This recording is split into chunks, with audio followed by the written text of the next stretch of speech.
What is up, guys? It's your boy GRC.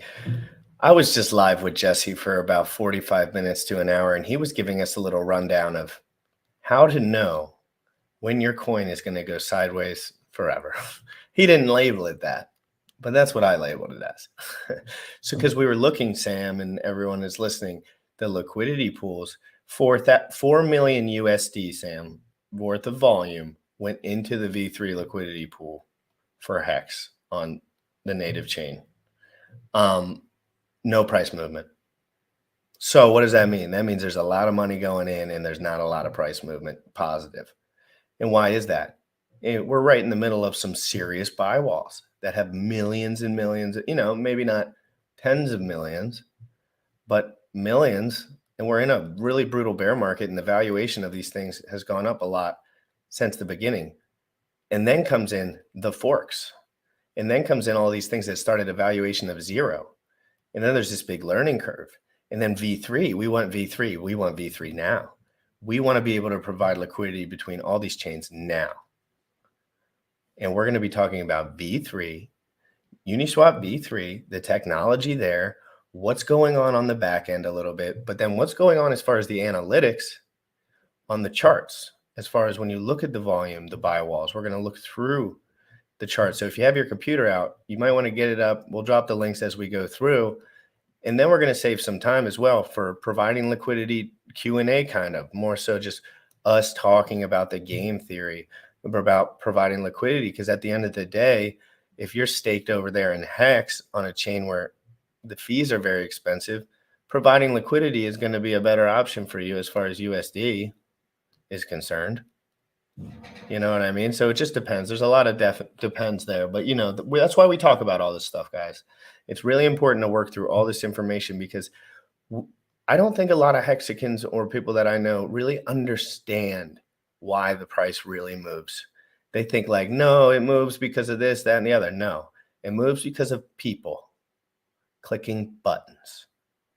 Humans just like you and me. And Richard and Vitalik and Satoshi are smart enough to think about what humans do with their keyboards. It's not that hard.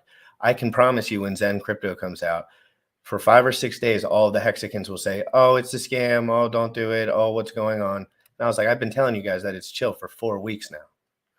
But you can always kind of predict a certain level of naivete because everyone's got jobs and kids and things to do and girlfriends and hobbies. But here in Crypto in the Morning, we're locked and loaded every single day. And I don't think I have to ask Sam if he's going to be locked and loaded every single day. He's pretty much always been locked and loaded since I met him. And to be honest, Jesse, other than ignoring me all day yesterday, takes no days off. Takes no days off. He's always focused on the information, and it's not about money all the time. But sometimes, of course, it is. But generally, it's about, oh, guys, what can we do to make this better? How can we not hurt the price and still make money? How can we make more people, more eyeballs? Metcalf's Law, guys. Crypto in the Morning every single day. Let's get it. Make sure I'm going to drop the tweet before you press that button. I'm going to drop the tweet before you press that button, guys. Retweet this out for me. I'm sharing. I am streaming live all day, every day until I'm freaking have too much money to put in my pockets. Okay? So there we go. Everyone, retweet that for me. Have an amazing 1 minute and 8 seconds. You already know what time it is.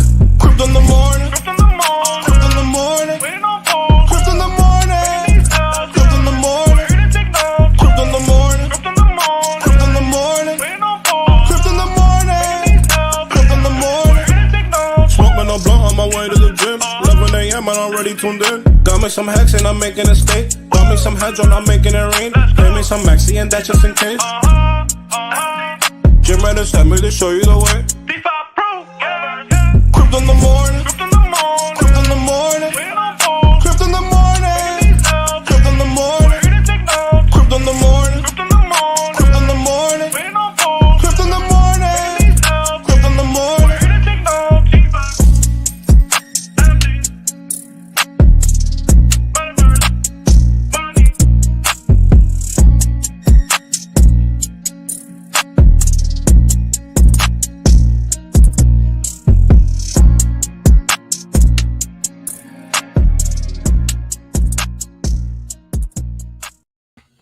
I love talking about LP. I love doing this show. It's so much fun.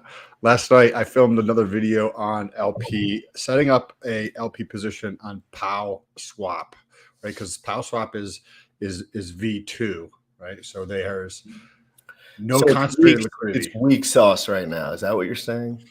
Well, I'm a big fan of concentrated liquidity because it amplifies what I'm able to do with the amount of capital that I have. You can have What 100 else grand. does it amplify for like just the user base? Like in general, what do you think it helps? Not in your pockets It necessarily. adds features which V2 doesn't have. It adds flexibility with things that you're able to do that you can't do in V2, right? So I'm a big fan of like the concentrated liquidity, but I just wanted to show people what it was about with LP tokens, right? And how you can stake those. And the position that I set up, it's earning 40 something 8%. This is just in the free tokens they're giving away, because if you look at the pools for farming, a boatload of people got into Hex. Cool. You guys fucking rock. Hopefully that works out well for you. But if you look at the ETH POW pair, you get about 10x the rewards.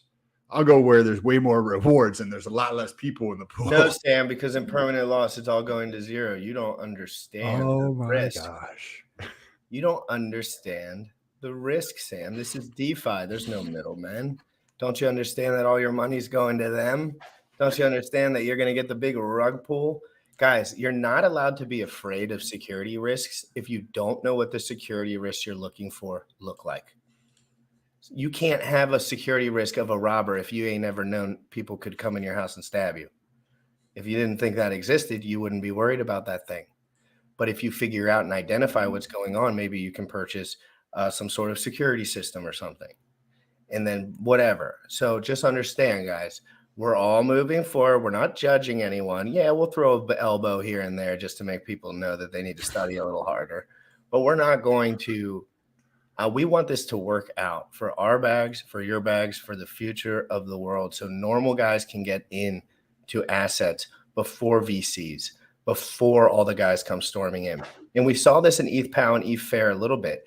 ETH POW, I have a little bit of a feeling there was some transferred value during that fork, and it kind of elevated the value of the system initially. But Ethereum Fair, hence the name Fair maybe, no token allocation to the Ethereum holders directly. So there was no USD on the downside to the token, and the valuation started closer to zero. So that's where those two things differed just a hair. And let's bring Jesse on, and let's hold on one second. Yes. So excuse me. Wow, that was gross. But anyway, so we're going to do Uniswap V3 liquidity breakdown with commentary between us. I need to know some things, so I'm going to be talking to, and I want to get involved, Jesse.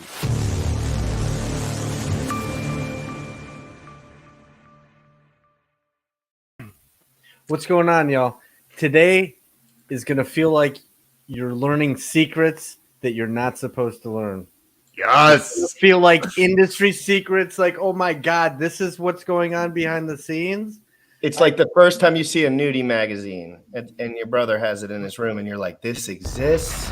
There's no way. It's absolutely amazing. You may learn more today on this stream than you have ever learned in the history of crypto. And it will turn your world upside down. Yes, you heard it here first, guys. Make sure to take a second. There's a little arrow, right? Like a sideways arrow below here. If you care about your fellow citizens, take a second and press that arrow and tweet it out on Twitter so that we can share this message with more people. One of the things that tends to happen, that we're breaking this down, is when people become very, very successful, and financially speaking, they close the doors. They shut it off so that you can't see what's going on. They And call we're that breaking putting the that down. blinders on. You put the blinders go down a little bit. Like you're still there, you're still smart, you're still functioning, but your blinders, what you're looking for and what you're attached to information-wise just completely shifts and you can no longer see. But then there's certain guys that just don't care about the trees. They don't care about any of it. They just want to know what's going on because it's super cool to be on the cutting edge of stuff. And all of us three here feel like we could punch in whatever industry we're probably in, and we're all excited to be here. You know what I mean? Like we're all in different stages of the journey, but we're all excited for the entrepreneurial opportunity as well. I forgot what we were talking about. You know what's funny? So there's always a lot of narratives that bigger guys than you will tell you, and it's in their interest for you not to know what they're doing. And I say, you know what? Fuck it. The secrets are coming out. We're going to show you exactly what the big guys do to move prices around and then put fear into your head.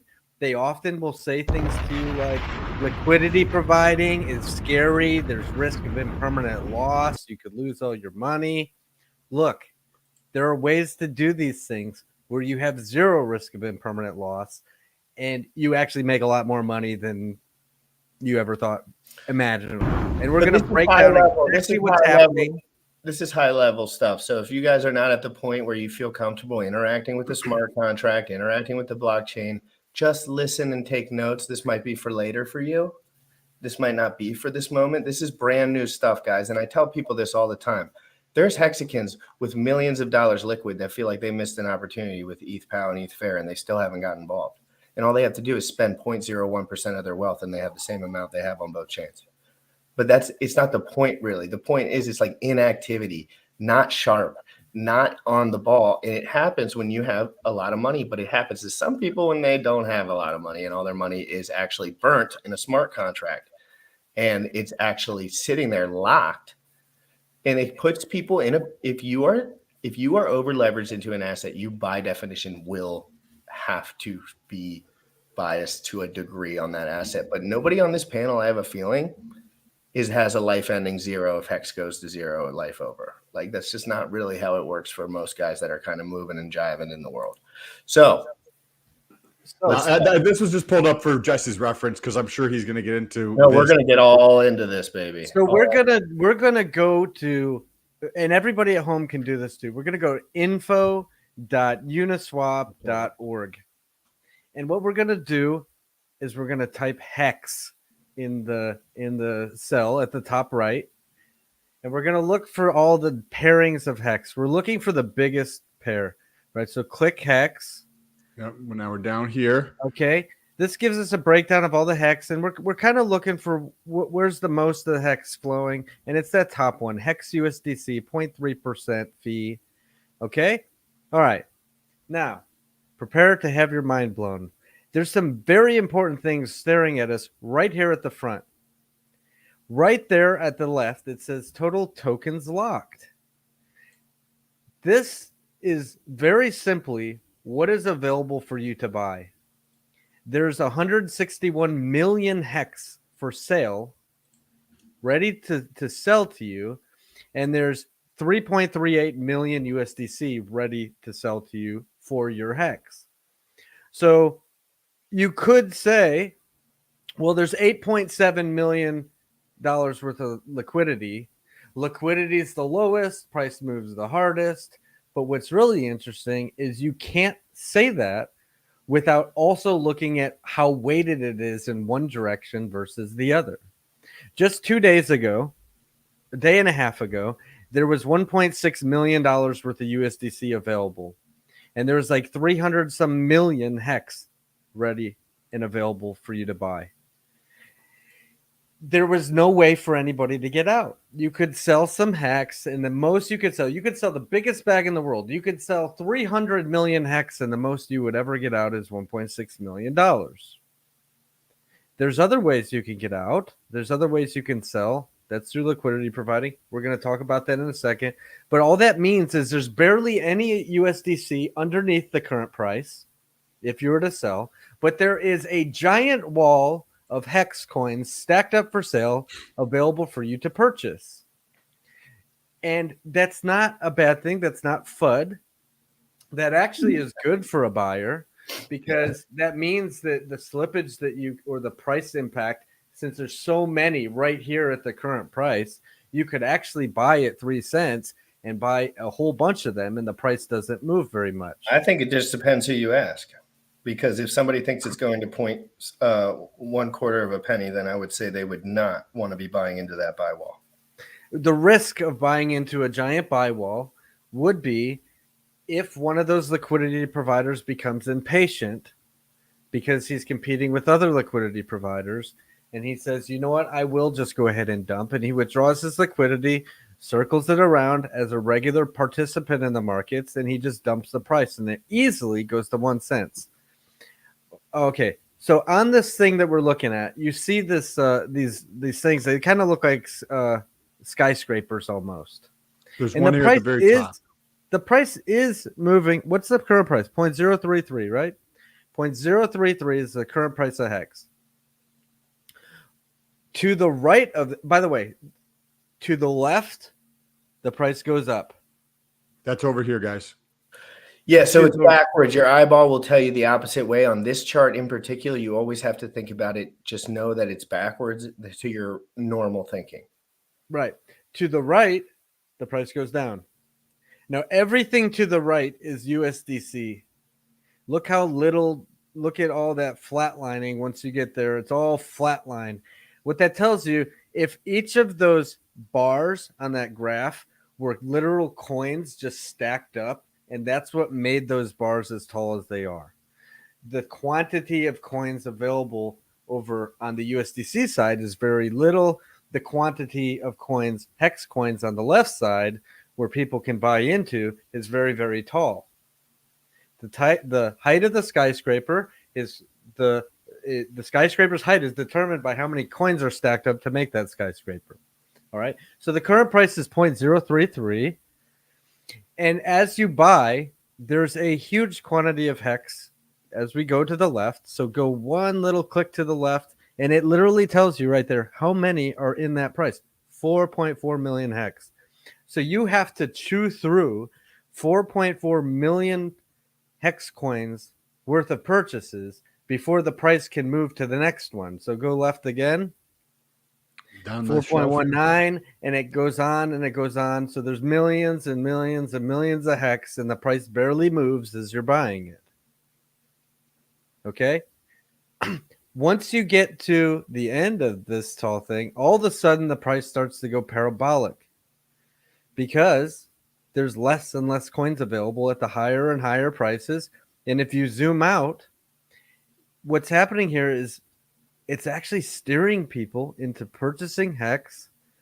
The price starts to accelerate upward because the more and more we go to the left, the less and less coins are available. The price starts to go parabolic. Yeah, but who knows how much people have to put right back in front of that? Correct. What But if they here's have what- 1%? What if this is 1% of their bag? Correct. Now, often what happens is people withdraw their USDC below the range as the price goes to the left. They lock in their gains. So as the price moves up and their Hex coins are given to other people and people are giving them their USDC, they start closing their positions behind the price. Go over to the right where that skyscraper drops off and there's barely any USDC available. Yeah. So go to the right of the price, right there, left, right there. People are literally withdrawing their liquidity behind the price. How do I know this? I can verify this a couple different ways. On the left, it says the volume has been $3.98 million. Almost $4 million. Now, some of that's been buy pressure, some of that's been sell pressure, but there sure isn't very much available USDC for sale. So we can assume that most of that $4 million has been buy pressure that's flown into Hex. We had 1.6 million USDC available, but we still only have 4. So there's 2 million. There's probably been about 2 million USDC extracted in the past day. Simply by people buying into these sell walls and somebody closing the positions below. If you have $4 million in USDC in that LP pool, you earn roughly $12,000 a day for that for the USDC Hex pool, as you can see right on the 24-hour fee right at the bottom left. So I think that's interesting to note too, because if you can make $11,000 USDC per day, that's pretty legit. But that you can actually earn some, like the proportion because of the concentrated liquidity. And then Jesse, I don't think necessarily a lot of other people are necessarily understanding how the price moves through there, and I think more pontificating on like the price moving through there and then extracting the value would probably be valuable to people. So here's what happens. So you have a current price, and as a liquidity provider, you may have a sum of tokens. You have an option. You can just restake them and forget about them for a while, earn some yield. Okay. Maybe it's a better narrative to tell everyone else to do that because you're already way up. Okay. I don't know. But you have got a sum of tokens. So your choice is to go stake them, or you could just go and you can dump on everybody. If you dump on everybody, you actually eat the most slippage. And the community actually benefits the most, even though it sounds counterintuitive because you just move the price down a little bit. It's typically easy to just store the price right back up to where it was before because Especially with lower liquidity guys. Because the USDC side is so thin down there that the guy who sells into it is actually taking the brunt of all the loss. Like he's losing a lot of value by doing a market dump. If you go to Uniswap V2 and you just simply swap your tokens for USDC, you're getting a bad deal. You're literally getting a bad deal. Somebody else is getting a good deal. Okay. So the other option would be, well, I can just provide liquidity. And you always hear that, well, what about impermanent loss? There's no such thing as impermanent loss when you provide single-sided liquidity. So here's what you do. You take your hex coins and you look at the current price, and you can place them for sale at the current price plus a little bit or as wide as you want. You can stack them all up at the current price if you want. You can put them all for sale at 0.033 and make a giant skyscraper. And then what happens is people buy into that, and you simply close your position behind it. That's so what Jesse's describing. If it's probably hard to see, but there's a tiny little singular line right where this white line is. There's one stack. So everybody's LP that's provided in this price range is stacked, and the person who has the most concentration in there is stacked up. Effectively, you can think of it as like the tallest, but it's like a histogram, right? They're all just pushed together to make the tallest stack there. This person right here is what Jesse's talking about right here. Go ahead. I just want to show people. Right. So then what happens? What you're actually doing for the price is now you're convincing other people to buy into your hands instead of you dumping on other people's heads. So it actually keeps the price either sideways, or you still have to be patient, right? As a liquidity provider, you still have to be patient that the markets are going to want to buy hex, and they're going to be buying it from you. And that's very different than you just going to the markets and just dumping on everyone's head and moving the price way down, and then you actually get the least amount of value. So, and it's less efficient for the system overall, which is a lot of the guys like in the mind space where, money is a little different, I guess, whether it's because you have a lot or just because you don't really care. I enjoy supporting the system, and whether that's just a very small percentage point because I use a limit match a limit order on my sells for the hex on the proof of work chains. You know what I mean? Like I know that I can cause big red candles, but I can also get the worst deal out of it if I cause a big red candle. So just like he's saying, it's like the reason there's a big red candle is because you just ate a bunch of slippage. That's what candles are. Candles are slippage, eating. And that's why better systems look a little tighter, look a little better, and until they get really uber bullish, and then people go bananas. Right. Now, there are games that can be played by liquidity providers, and often they are. So liquidity providers can move the prices around wherever they want them to go. They literally can just move the prices where they want them to go. Let me give you one example. So a liquidity provider, as long as he owns both sides, as long as he has a big sum of tokens and he also has either USDC, like he also has some liquid USDC and some liquid hex. Oh, I can only imagine. So imagine this. Imagine this for a second. A liquidity provider comes along. He says, I wish the price was higher. I am the whale liquidity provider. I have 95% of all the liquidity for sale above the current market price. I've got all that hex up there. Interesting. let me just use some of this USDC over here and do a purchase, do a market buy, because all I'm doing is moving my money from my left hand to my right hand. I'm buying from myself and I'm shoving the price up, and then I'm just going to withdraw the liquidity from below the price that I shove it to, so nobody can sell it back down below that. It makes perfect sense. So, like, I'm going to paraphrase this back because it makes, when you look at the skewness, which is like the distribution of like the histogram there, there's positive skewness and then there's negative skewness. So positive skewness would be like a reverse if that chart was flipped in the other direction, versus like a negative skewness where it's go to the left, as how we were looking at it. And what Jesse is describing is that price is in that tall portion of the chart. So I could just go through and see where it's at because I provide the most amount of liquidity, set up multiple different liquidity positions along this chart where it's fat on the left-hand side if you're looking at it. And then with my other hand, I can buy my own fucking shit, which then drives the price up. As soon as it goes up to a certain amount, I can take what was here, take this out, so that now basically there's going to be like a rubber band effect because there's no liquidity there. As soon as somebody tries to sell into it, it's going to shoot back up because I hold most of the fucking liquidity there. And then I could pull everything out and leave it there. You can also do the opposite. You could do the opposite. You could literally dump on everybody's heads. Okay. And they assume then that, oh, wow, there's no liquidity over here. And then all you do is add a shitload of hex right above the price you dumped it to. And now everybody's just FOMOing in, handing you more and more of their USDC.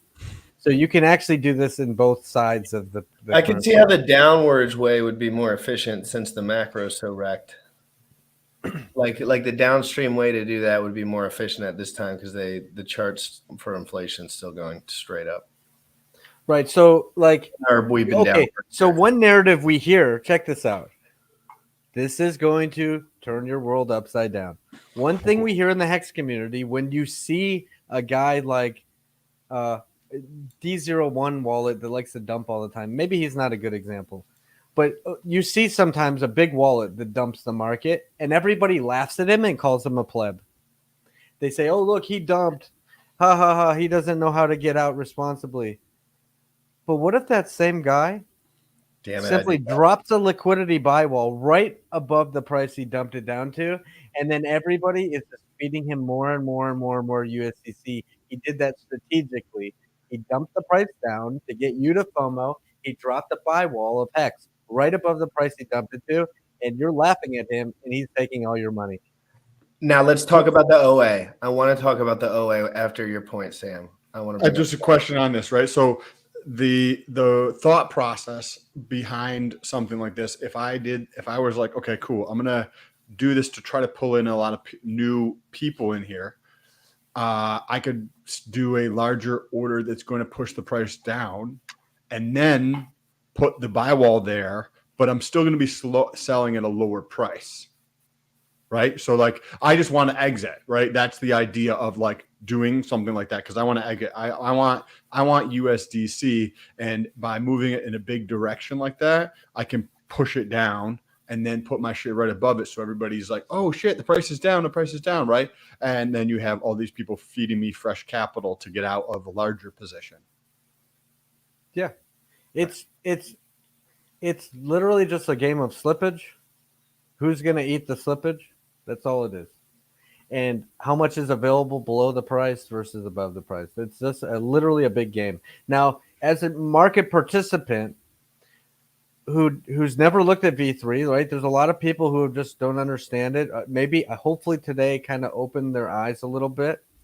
Here's what they hear. Buy Hex, stake Hex. The price will be higher. Hopefully it will be higher when your stake ends and you can shave some yield and just lock your coins away, right? That's great, because these games are not necessarily bad. They're not FUD. This is just how markets work.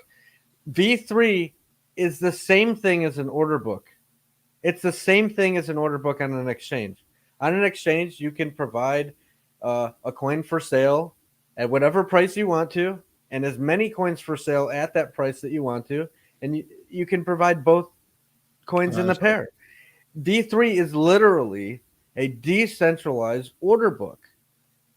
Which is You awesome. have to understand it to know when the price is going to continue Say it to go again. What was sideways. that line you said? It's a decentralized order book. What is? V3. Oh yeah, no, I know. V3 is so. What I've been learning about V3 over the last month, just from a learner's perspective, because I haven't really messed around with it too much. I'm so excited. I'm so excited because now that I have more money, it's like, oh my God, yay. So I told people this yesterday, Jesse, and I want to hear your thoughts on this. So yesterday, somebody was commenting about providing liquidity on a certain exchange, and they don't realize the power of like V3. I was like, well, if there's V3 out there and you provide liquidity with 100 grand on V2 or some other version of V2, whatever you want to call it, and I take 12 grand and I do that in a concentrated position on V3, I make more money than you, even though you deployed Way 100 more, grand. way more, way more. So check it out. more. Check it out. Everyone's so excited about PulseX. PulseX has all sorts of like it's clean, it looks nice, but there's no V3 ability over there. It's double-sided liquidity. You have massive risk of impermanent loss because you have to provide both coins in the trade, and it's just way risky. It's way risky. Well, V3 I mean, risky. We're saying again, we got to like evaluate the entire risk profile first. the risk of liquidity providing when you cannot do single-sided is impermanent loss. There's no risk of impermanent loss if you took some coins and you put them for sale right at the current market price. Check this out. You can even, Don't you know say how it we too loud and listen, proud; it'll hurt them. listen to this. You know how we have staking ladders? You can actually provide liquidity providing ladders. So you can provide a stack of hex for sale at this price and at this price and at this price and this price and this price and this price. And check it out. As the price moves through those, you can just close those positions below and you've locked in all those gains. And even if the markets decide to go the other way, all they're doing is giving that hex right back to you.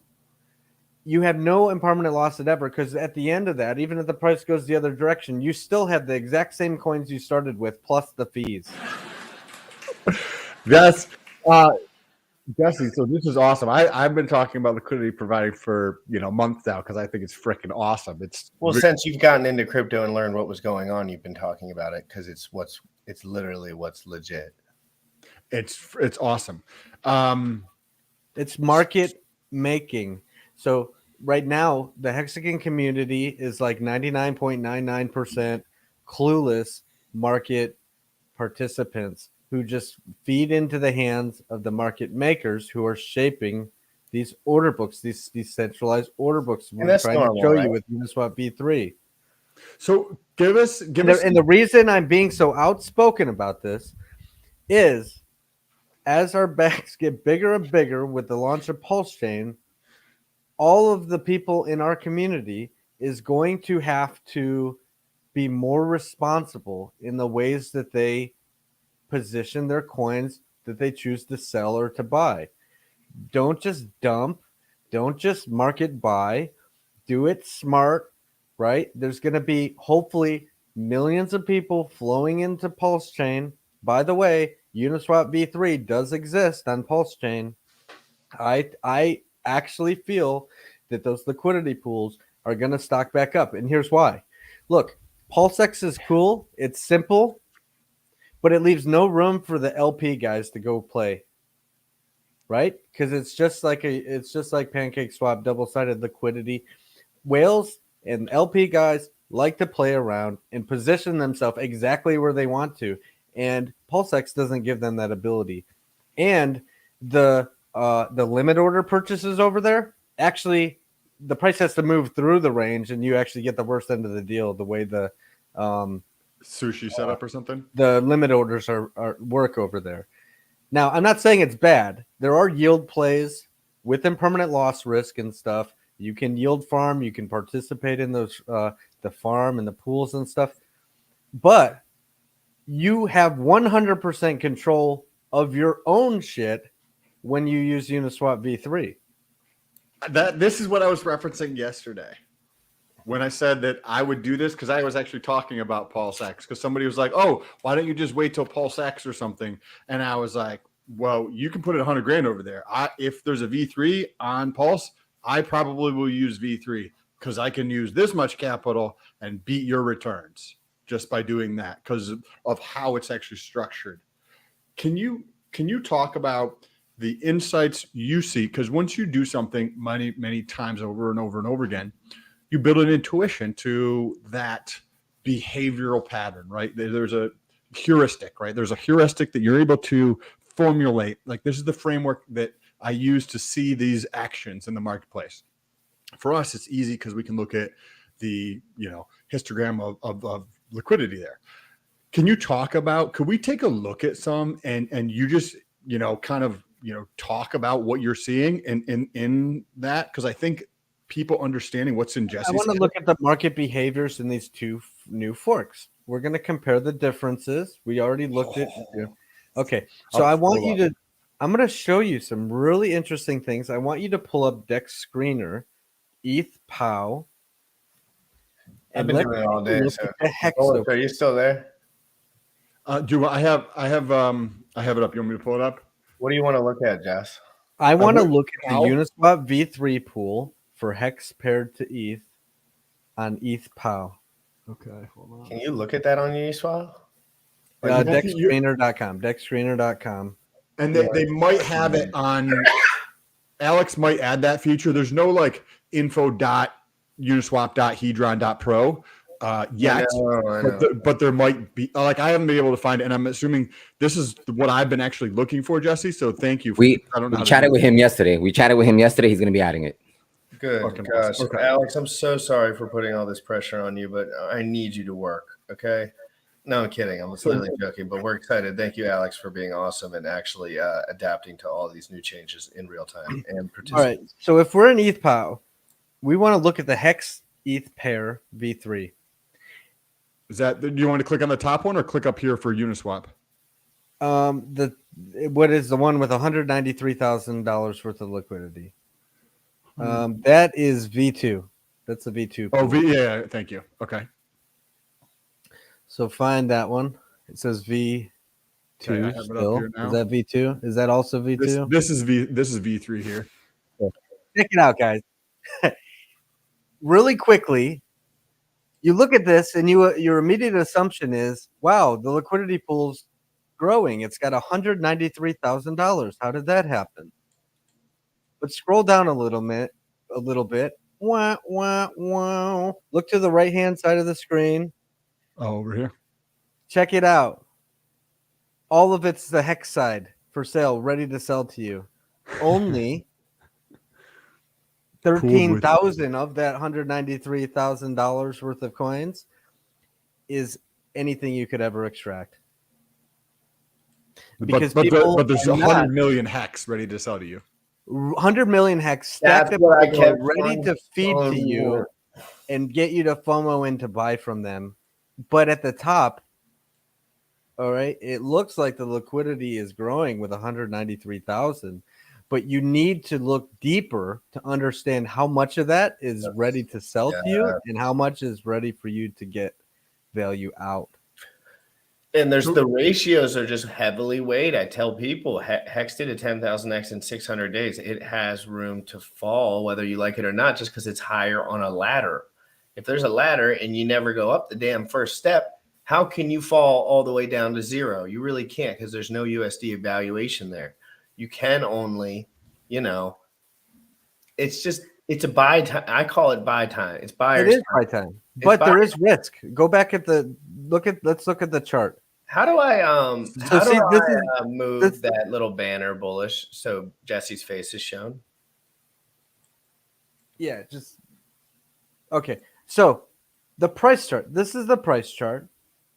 And now that this one's just Hedron. I just pulled up Hedron. Okay. Well, same thing, right? So this would be the price chart. And scroll down. Let's see how much is okay, we've got $2,900 worth of ETH. Okay, and what's the total? Go up. 17. $17,000 worth of liquidity. Almost 3,000 of that is USDC. So as we look at this price chart, we know that it's easier for the price to go down than it is for the price to go up because there's a lot of Hedron for sale. It's all stacked up at the door. So as people are buying, the price isn't really moving that much. It's just feeding the liquidity providers who have provided all that pooled Hedron available for you to buy. Hey guys, So we can assume, looking at this chart, that it all me kind of buying just your goes shit, sideways. I'm getting wrecked on your shit. I'm like this much of the pool. I just make it fun I of keep you. buying it. I'm like, the ratio is too good.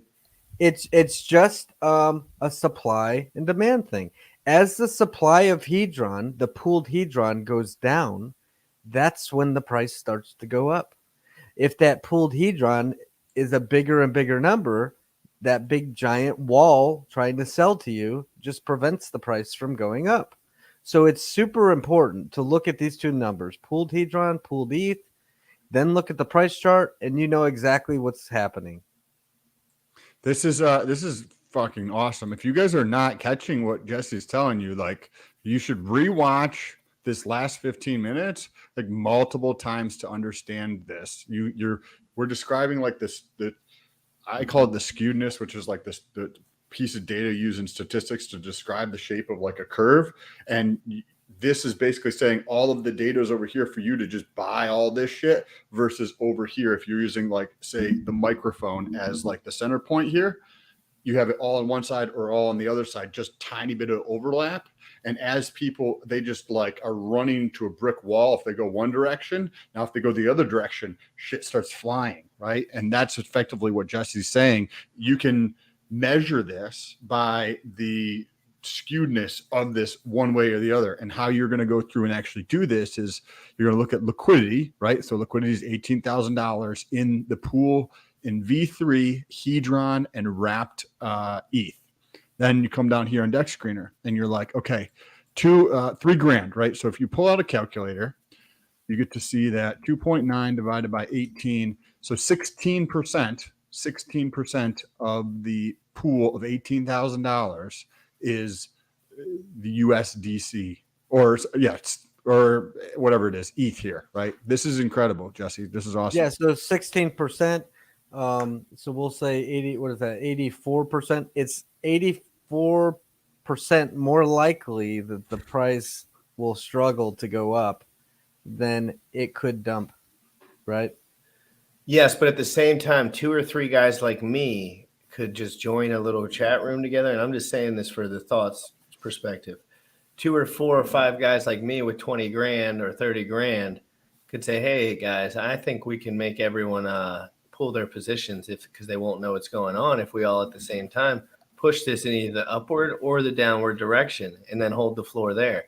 You can play people on this stuff because no one's paying attention yet. No one really gives a shit. These guys are probably just playing around at this point.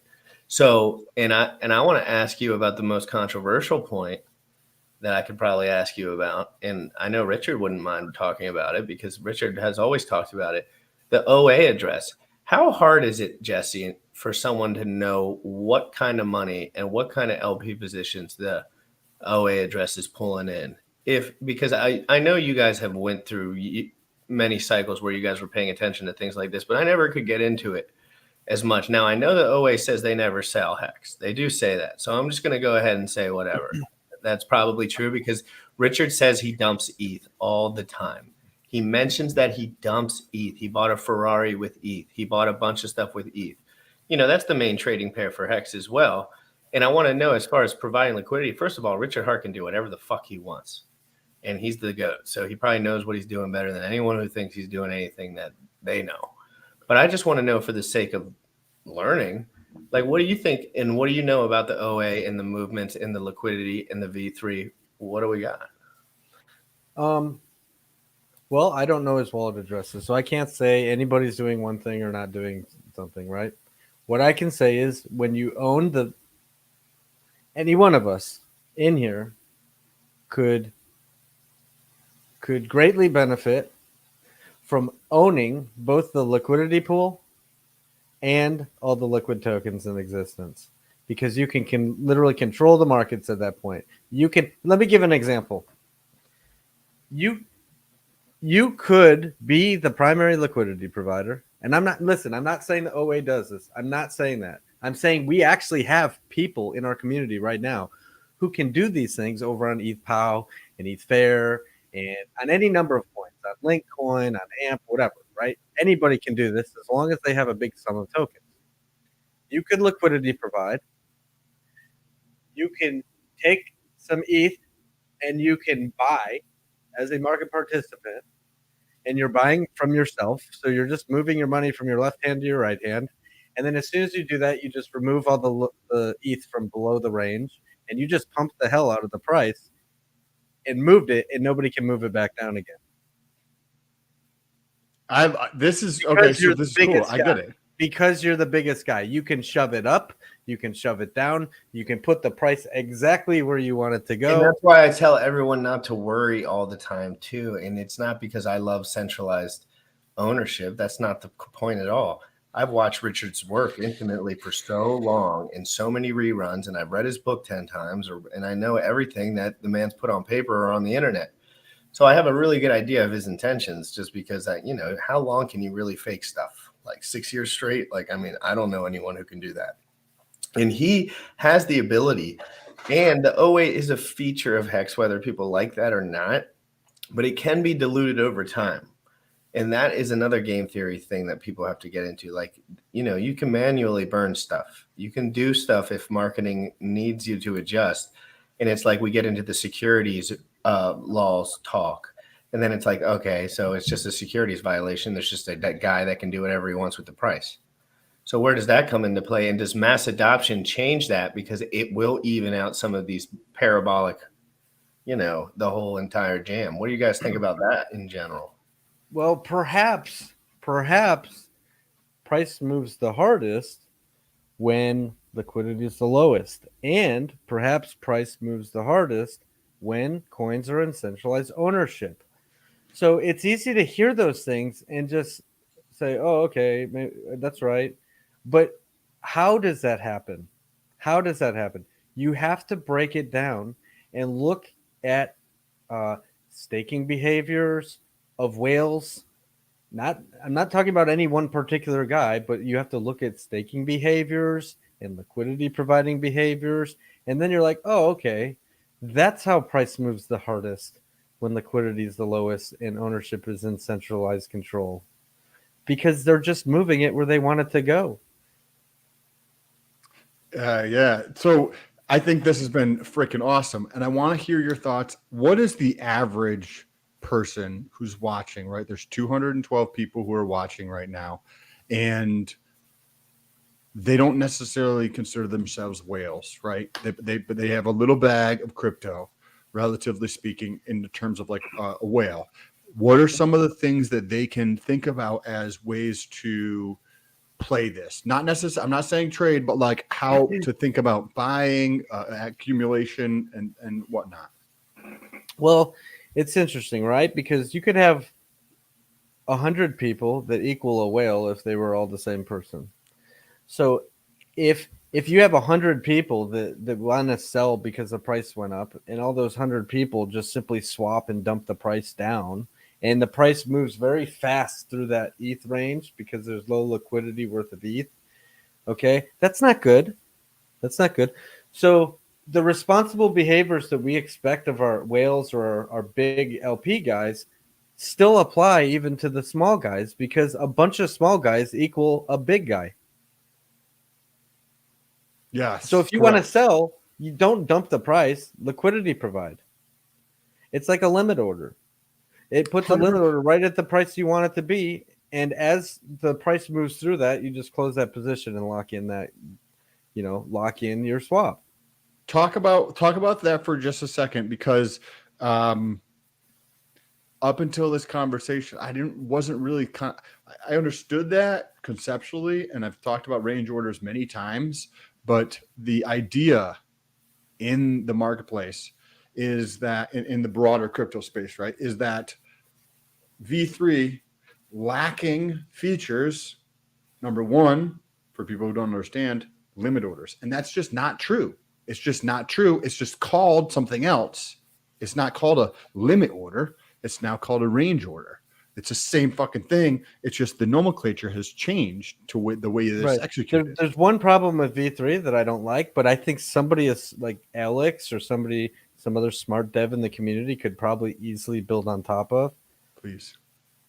Look, I alluded to something earlier where if you have coins that you want to sell, you can create that range as wide or as thin as you want.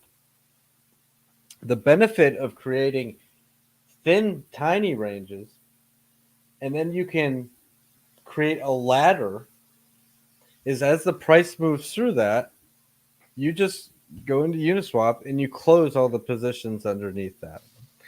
So you're actually helping the community shove the price up, and you're making it harder for the price to go down by closing out all those positions as the price moves through it.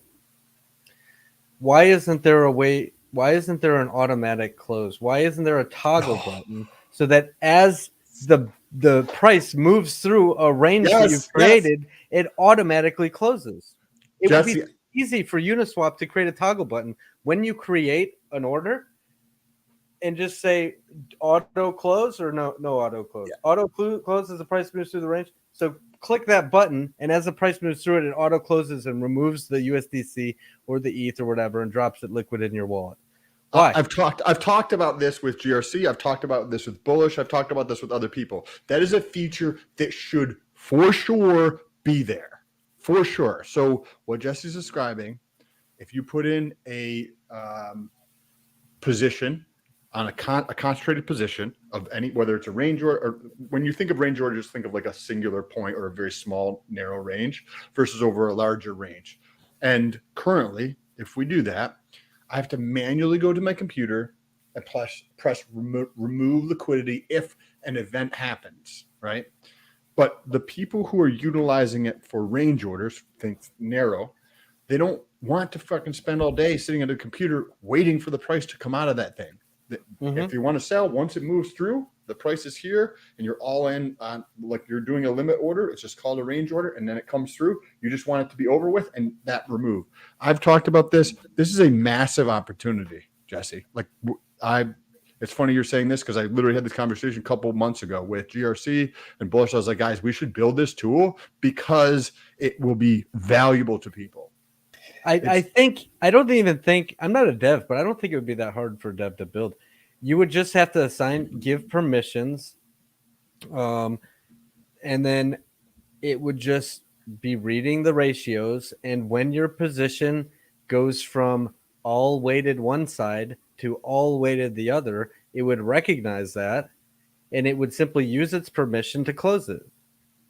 Yes. Like somebody like Alex or somebody could probably write this in an afternoon if they gave it some effort. Yes. I love it. Okay. While we're on this topic, I want to ask your thoughts on, and maybe developer would be more about the semantics, but I think that there's a massive opportunity for just what you just described, because I think all liquidity. Let me answer this guy real quick though. Yep. Jonah says automatic bot trading. That sounds so degen. No, it's not. Look, right now, Jonah probably doesn't understand the power of liquidity providing to responsibly exit your position. You can either go dump the price on everyone's head by simply swapping out when you're ready to, right? Maybe you have some yield that you've earned from your hex stakes, and like we're all in this to make money, right? So maybe you have a big bag of hex stakes, but you're earning some yield here and there, and you're like, oh, what do I do with my money? What do I do with this hex? You can either dump it, or you can provide it for sale above the current market price. So that is what liquidity providing is. You just provide it for sale above the current market price, so you're not dumping on everyone's head.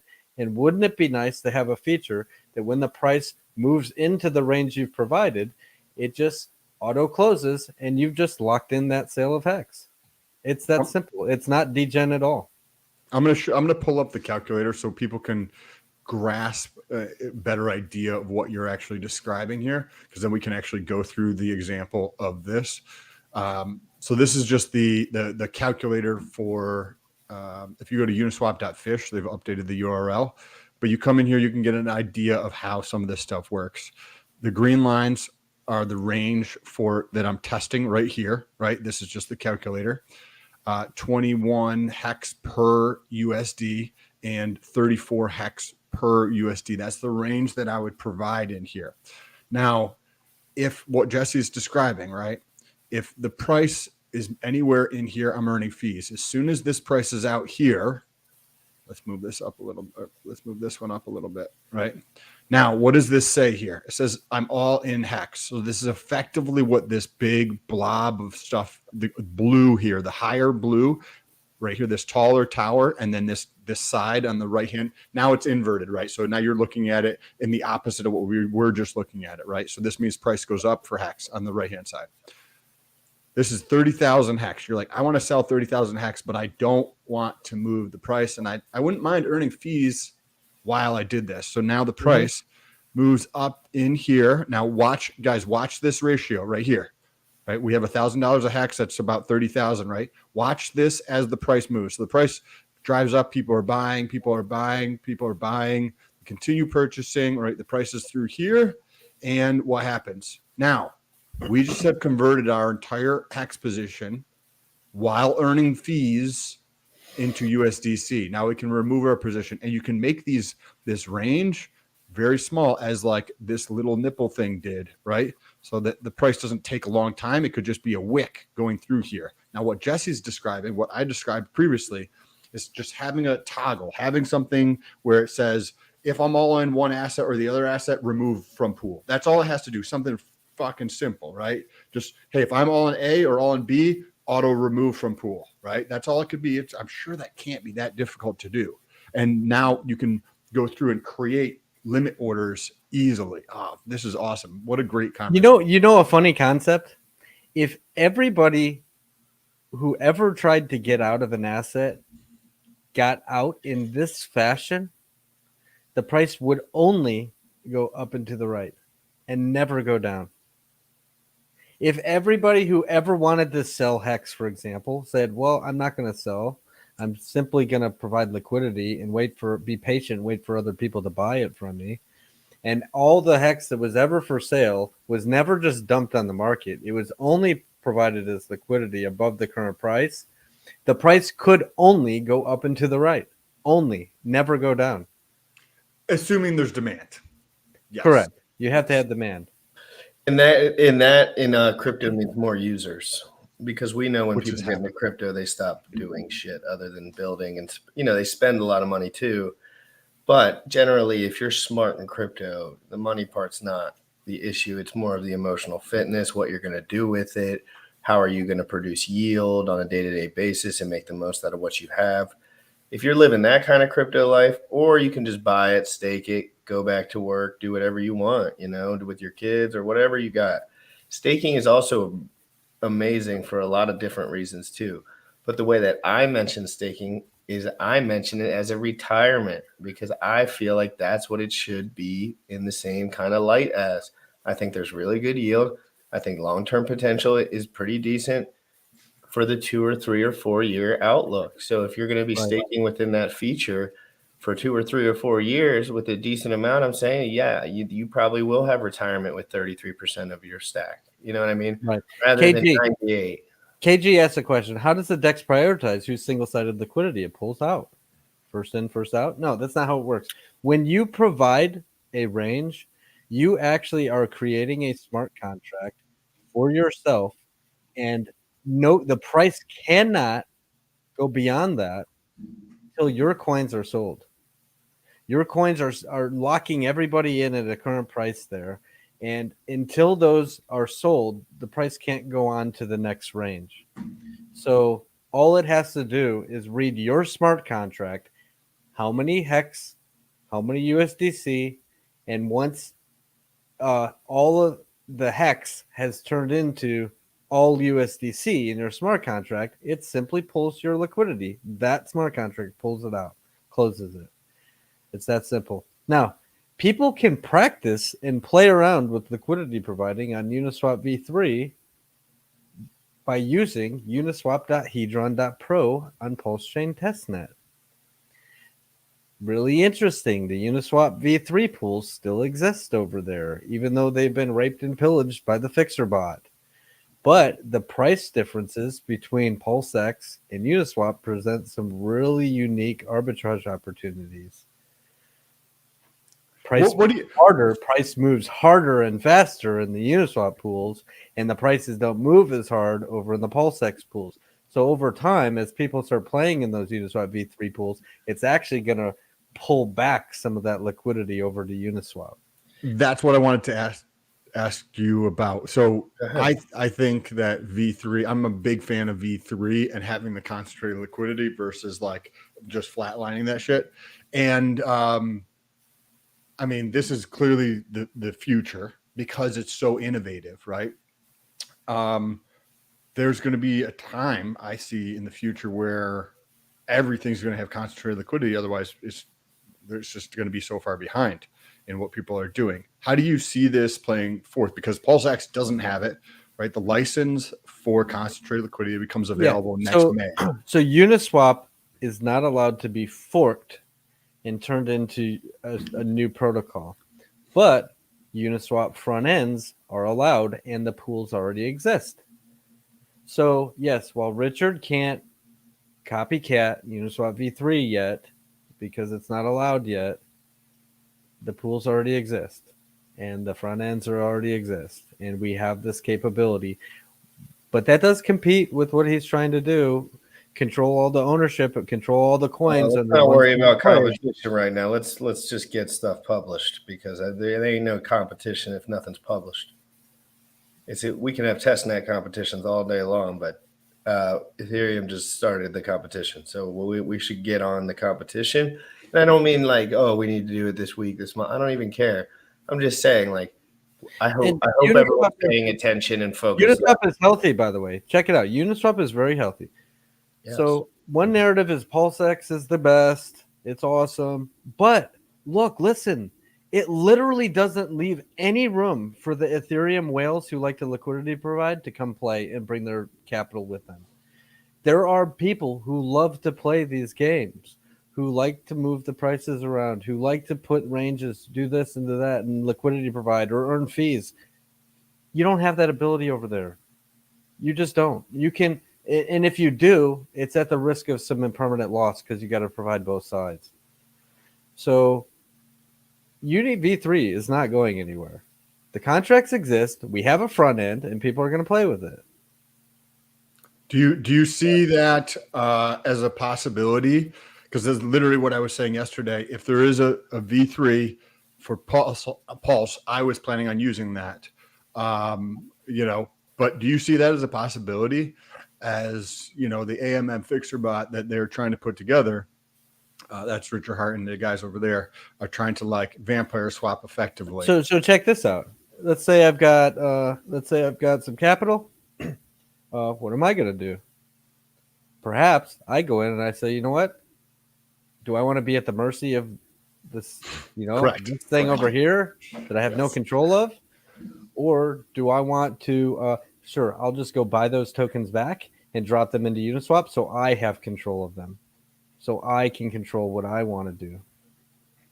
Right? And I'm not saying that as I'm going to do that. What I'm saying is that happens. People can see and say, look, if I participate over here, it's simple. It's really easy for the people who don't liquidity provide. All they want to do is swap or buy a limit order at the top of the range and get the worst deal. And it's just easy. And yes, you can make a lot of money over there. You can make a lot of money in a lot of different protocols. But then you will also have a class of people that say, you know what? I want to be the market maker. I don't want to be just a market participant. I want to be a market maker. I want to shape where the markets are going. So they'll just simply buy some tokens over there and just bring them right back to Uniswap v3. Do you see that? It's inevitable. It's going to happen. I agree. Do you think that pull is strong enough because V3 is so much better than V2? I think it's like a Tesla versus a Model 3, right? Like, not necessarily. A Tesla versus a Model T, right? Like the Ford, but maybe it's it's maybe more of like a regular car, gas powered car versus a Tesla. Like it is a giant leap forward in the capacity of what a DEX is, right? Having an order book, doing the limit orders, all this kind of stuff right now. Do you think that this would end up shifting the liquidity back over a period of time? Or do you see Richard Hart potentially like, hey, you would think he's probably talked to his friends or whatever the case is and sees this and waits till after May so he could implement this on PulseX? Well, way back in May, I think it was May, him and I got into a discussion through DMs about oracles and stuff and where liquidity might be the thickest and so on and so forth. And look, PulseX will have the thickest liquidity, right?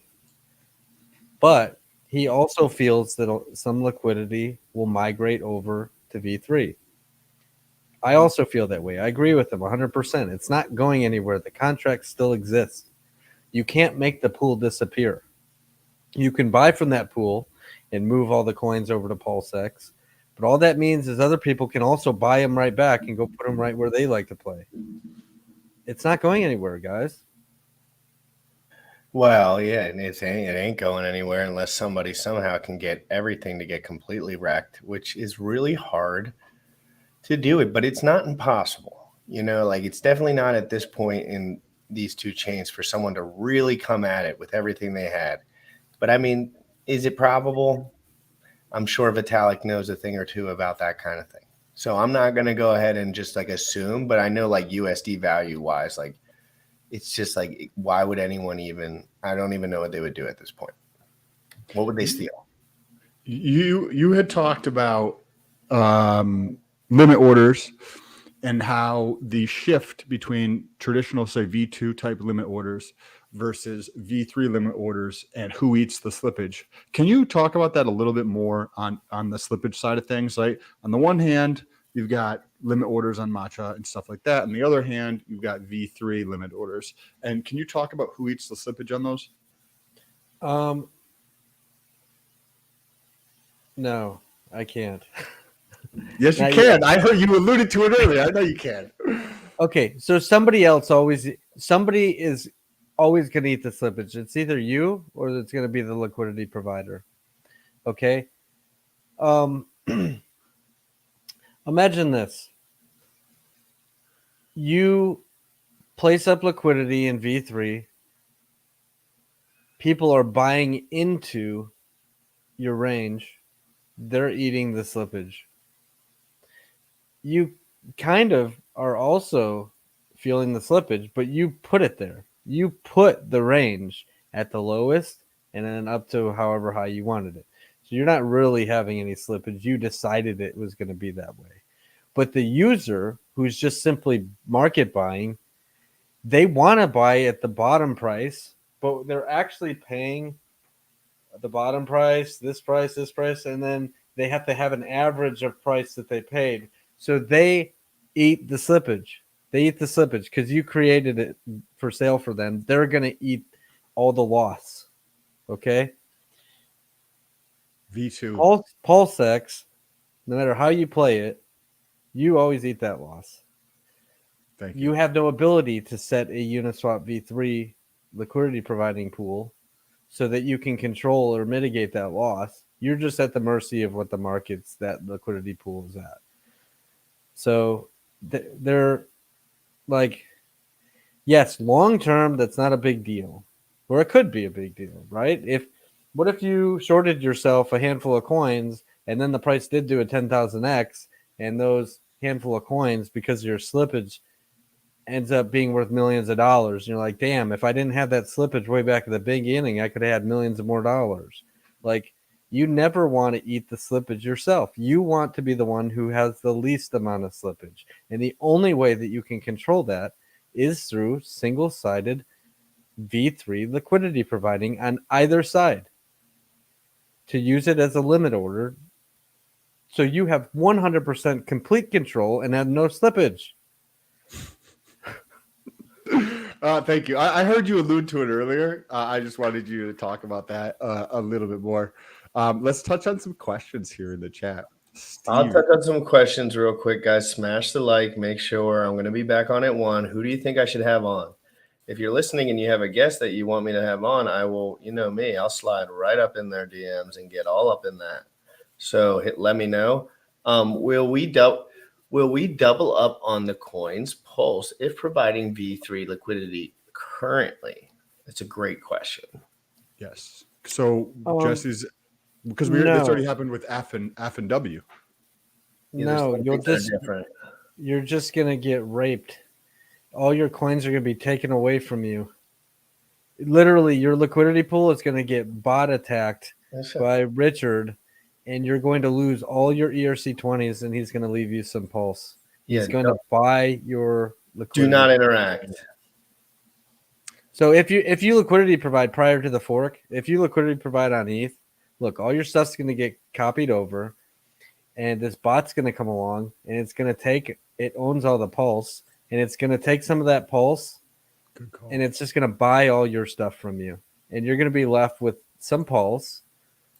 Maybe that's a strategy to accumulate pulse, by the way. You could do that if you run through the math. You could be a liquidity provider on ETH, have your stuff copied over, set the slippage super, super high on some random coin on ETH so that when that bot attacks your pool, it leaves you a shitload of pulse, right? You could, there are games you could play through that fork. You could even do that with hacks. Like, so I didn't sacrifice, right? But say if I had hacks and I wanted to make sure that I was able to get pulse when it launched, I could set this up so that I had that position set up and I knew that they were going to be buying. They're going to be the buyer. So they're going to buy my hex from me in V3 so that I end up with a bunch of pulse as soon as it launches. Right? Yep, correct. Let's just never interact with Uniswap again and do over-the-counter deals for cash. The price would go sideways forever and nothing. No, go down forever. Never. All right, what is KG's question? Oh, yeah, KG. Sorry, I clicked on that. So if you want to buy into Hex, I would single side USDC in a particular range, whatever stable coin you'd like in that matter. USDC is just the one he's bringing up. Then when someone single sides Hex in the same range, we basically P2P trade. No, not really. No, because the price has to move down into. You can only provide Hex above the current market price, and you can only provide USDC below the current market price.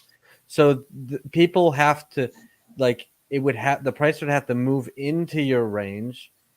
And by the way, there's no trading that occurs between the liquidity providers. It doesn't bounce back and forth between them. It requires exterior market participants to buy or sell. Jesse, KG, if you want to chat about this, hit me up on Twitter and we can jump on a call. Yeah, what's your schedule? No, I know. I can't ask people to stream all day. I know. I want to ask Jesse one more question about this. Yes, please. I have 14 more minutes. Sorry, guys. Squeeze it out. Let's do it. Yes. So let's 13 minutes. I got to call it 12:30, but that's perfect for me. Okay. I think that there is a potential, and this is the first time I'm saying this out loud to people because I didn't know who to talk to about this, and I haven't hashed these things out out loud. Okay. What Jesse just said is 100% accurate, right? You can only provide liquidity in Hex above the price and USDC or ETH or Hedron or whatever the thing is below the price. Now, and that's the single-sided staking, basically, is what you can think of. Right. Now, if there's a pair that maybe nobody has created before, then I'm able to set the ratio. And I can set that ratio above in an advantageous way so that I can sell my shit at a different price because then it's going to be arbed away from me, right?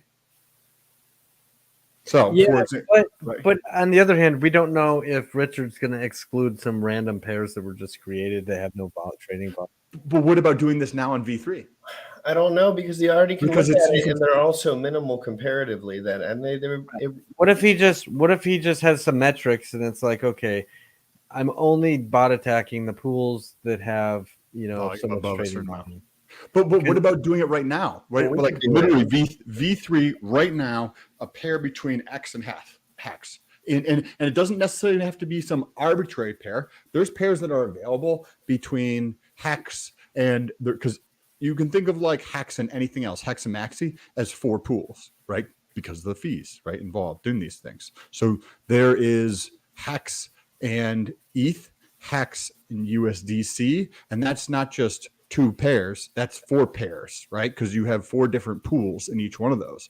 And if there's one that's not created, and I put in where it is, if this is where the price is, and I know where the price is, but this pair has never been created, I could set it up in a way that would allow me to sell out of it, but basically put the position like in a different way. And I've never. Well, we can practice on testnet right now. You can create a random pair over on testnet, pretend that that's been copied over, then take some of your pulse coins and then bot attack yourself and see what the effects of that would leave you with.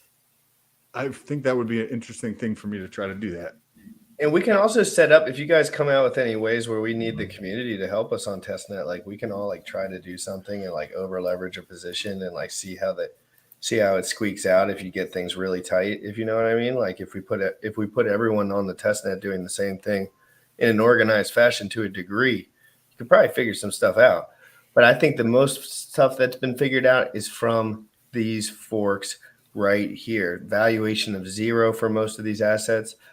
And that is what Pulse Chain is all about. It's not a taxable event. If the thing you're getting is for free, and it's depending on your jurisdiction, and I'm not a tax advisor, but you know what I mean? These valuation of 0 concept is important to understand and conceptualize as you move forward. Because when something has frontward momentum in any way and the valuation is 0 and it already has a prospective cost in people's minds to a degree, that causes a lot, especially when it's immutable and it produces yield. It's incredible stuff what all of this that's going on. And I'm just going to continue to dive deeper and deeper and deeper. And nothing that you guys said during this conversation really confused me. So I was happy. I was happy because this stuff is simple, but the verbiage is complicated because you never heard it a million times. So you just have to hear it over and over. And then you learn these things. It's not much like, oh, Jesse's the smartest guy, Sam's the smartest guy. It's like, yeah, maybe they're good at some things and bad at other things, but they're paying attention really hard to this one thing every day. Hey, by the way, sometimes it is necessary to shake out some other players to get them out of the way so that the price can go up. And it makes sense that the price dips sometimes. Dips are in the game so that you get those guys to give up their coins at a low price, get rid of those sell walls, and then you can rocket ship back up again because they're out of the way. Like, these things happen. Don't be discouraged by the price of Hex at 3 cents, 97% market dip. All the markets suck right now. This is literally just a giant game, and it's a game of liquidity providing and shaking people out who are trying to take profits and upholding the price and trying to move it up.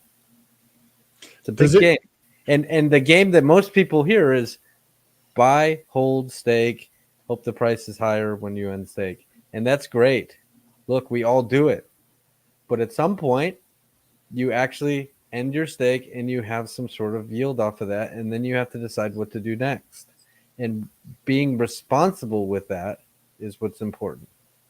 This means, though, that if you just play this out into the future, whether that's 2-3 years or 6-7 years, this gets very mucky and slow in a not too long of a time period, right?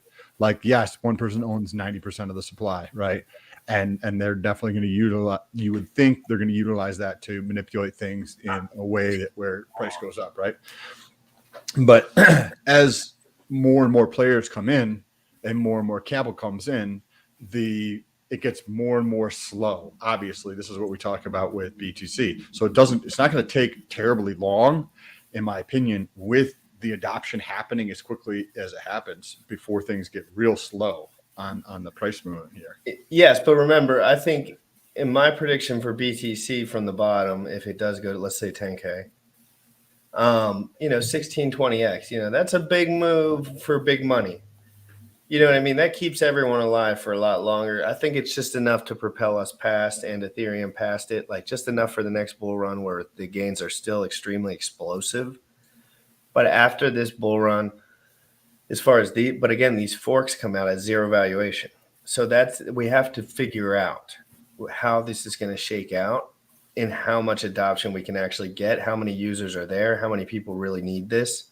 Because there's guys like me begging for cheap fees, and now that I have them, I feel like God. I have no fees when I trade it or when I do anything, basically negligible. I have never had that experience before in crypto. I've always had to add $50 when I start trading around, like, because I'm like, well, I'm going to want 50 at least, just to, because I don't keep ETH all the time for no reason. Let's can you give me your thoughts on this, because this may or may not be something that I'm working on right now. In what Hex Love talks about, but yeah, we won't talk about the details. we won't talk about the details. I saw it come up and I was like, hey, I know. That's why I jumped in. Stay tuned, everyone. Stay tuned. Bullish, you got any updates for us? How's the Telegram going, and how's your stuff going? Telegram is great. We have currently 835 members and growing. We'll have 1,000 by the end of the day. That's my promise. That's my swear. I'll say we'll have 1,000 by the end of the week, just to play it safe. But we're doing great. Overall, we're doing great. People are joining. People are learning. Jesse, Sam, Jim Rat, thank you for everything you guys do. I think a lot of people learned a lot from the show today. And as I've been hinting in the chat, everything you guys have been talking about, there's an Hexagon who's actually building this because he wants it for himself. If you look at the private chat, I said it. Don't say it live on air. But yeah, so we'll have this tool soon. So soon, no one will have to market sell. You can just be able to interact with the smart contract, which would hopefully be audited and the whole 9 yards the way we expect. And you can interact with this DApp and make your plays and never have to market sell. So stay tuned to that. But on top of that, t.me/hexpow. Jim Rat's gonna go live at 1. He's gonna give some updates on the crypto fitness challenge. So yeah, stay tuned. And thank you everyone for all the love and support that you guys been giving over the past week. I just dropped the link for I'm going to be talking about a lot of things. I'll probably be live for a while, so I'm going to be jumping into all the news, everything that's hot right now. We got some crypto fitness challenge news, guys, so I don't know if any of you guys are watching this chat, but make sure you're in there too. And there's a lot going on in crypto right now, and I'm going to be covering it 24/7, and no one can stop me. Jesse, do you have any last thoughts or things that you'd like to share or tell people to follow you? I hope today opened people's eyes that there is more to any coin than first meets the eye, right? Buying and staking is extremely important. It gets people to lock up their tokens. It gives time for price appreciation because there's less people selling it. You incentivize those people for helping in that regard by giving them more tokens. And then when their tokens unlock, the price tends to be higher than when they started locking them, right? So they win. Stakers win. I thought it was important that people understand what actually makes the price itself move, though. The only thing price cares about is the liquidity in the pools. That's it. That's where price is derived from. The price itself does not care how many tokens are exterior to its own pool. The pool itself tells you what the price is. So as I deep dive into how all this works, I thought it was important to share that knowledge with everybody else. I hope everybody learned something today. Go practice, go play around, and responsibly exit your positions when that time comes, or responsibly purchase when you want to buy. Thank you. You guys can go follow Jesse on I think it's just Ask Jesse, all one word, or is there a period in there on Twitter? Period in between? Just Ask Jesse? Just Ask Jesse, all one word. All one word on Twitter. Highly recommend following him and turning the notifications on if you guys got value out of this. My Twitter is down below as well. I'll be releasing a POW swap LP video later today. First time setting it up. Never set it up over there. Never had LP tokens because I'm a big fan of V3. And I was like, let me do this, right? So you get to see what it's like, and then you get to get your LP tokens and you stake them into their farm, right? So if that seems more like appealing, think of like Pancake Swap. I'll have a video on that later this afternoon. GRC is going live in about 30 minutes. If you want to jump back on here 30 minutes from now, that's all I got. GRC, take us out of here. And I am almost 10,000 subscribers Twitter followers on Twitter, guys. So I'll drop it below. Everyone have a great day. It was great to see everyone. I'll be live covering Appreciate you, everything. Jesse. Already forwaiting. Jesse, you're the GOAT. That's why I love having you on. You're hard to track down. Not really, just once in a while. But yesterday I was hawking you down and I couldn't get you, and I went to bed angry. No, just kidding. Everyone have an amazing day. We'll be LP trapping everyone from here on out for the future. So watch those buy walls, guys. Everyone, peace. You already know what time it is. Crypto in the morning. Crypto in the morning. Crypto in the morning. Waiting on phones. Crypto in the morning. Crypto in the morning. Ready to take notes. Crypto in the morning. Crypto in the morning. Crypto in the morning. Waiting on phones. Crypto in the morning. Crypto in the morning. Ready to take notes. Smoking a blunt on my way to the gym. 11 a.m. and I'm already tuned in. Got me some hacks and I'm making a stake. Got me some hedge on, I'm making it rain. Pay me some maxi and that's just in case. Jim Reddit sent me to show you the way.